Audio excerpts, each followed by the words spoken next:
teman-teman, hari ini Koko akan membacakan cerita tentang legenda Danau Toba. Silakan ditonton ya.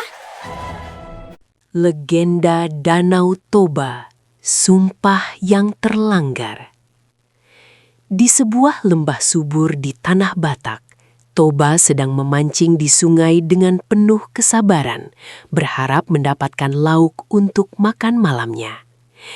Tiba-tiba, kailnya disambar dengan kuat dan ia berhasil menarik seekor ikan mas besar yang sisiknya berkilauan indah bagaikan emas murni yang tertimpa sinar matahari.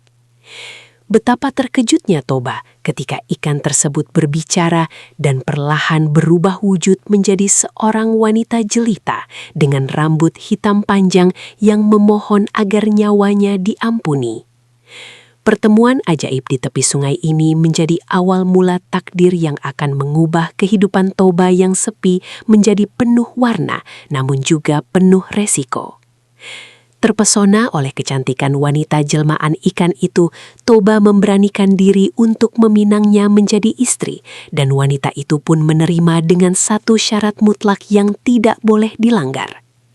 Syarat tersebut adalah Toba harus bersumpah untuk menutup rapat rahasia asal-usul istrinya yang berasal dari seekor ikan dan tidak boleh mengungkapkannya kepada siapapun, termasuk anak mereka kelak.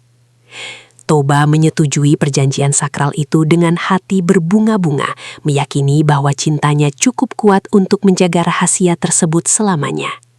Mereka pun menikah dan hidup bahagia dalam sebuah gubuk sederhana namun hangat, dikelilingi oleh alam yang damai.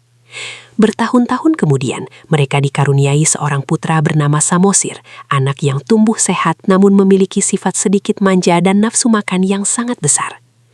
Suatu hari yang terik, Samosir diminta ibunya mengantarkan bekal makan siang untuk ayahnya di ladang. Namun karena rasa lapar yang tak tertahankan, ia memakan sebagian besar jatah makanan ayahnya di tengah jalan. Ketika Toba membuka rantang dan hanya menemukan sisa-sisa makanan, rasa lapar dan lelah membuatnya kehilangan kendali atas emosinya yang selama ini terjaga. Tanpa sadar, Toba melanggar sumpahnya dengan membentak keras dan mengucapkan kata-kata pantangan, "Dasar kau anak keturunan ikan."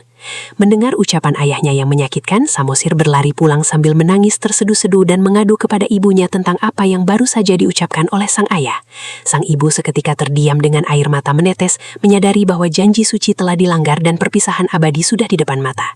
Dengan hati hancur, ia menyuruh Samosir untuk segera berlari sekencang-kencangnya menuju puncak bukit tertinggi di desa itu untuk menyelamatkan diri dari bencana yang akan datang.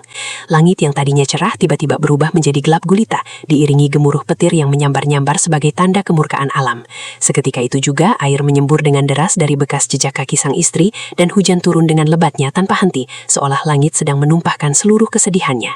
Desa yang damai itu dengan cepat tenggelam oleh air bah yang terus naik, menenggelamkan ladang, rumah, dan Toba yang hanya bisa pasrah menerima hukuman atas kehilafannya. Sang istri kembali ke wujud asalnya menyatu dengan air, sementara lembah itu berubah menjadi danau raksasa yang kini kita kenal sebagai Danau Toba. Di tengah hamparan air yang luas itu, puncak bukit tempat Samosir berlindung tetap kokoh berdiri, membentuk sebuah pulau yang kini dikenal sebagai Pulau Samosir.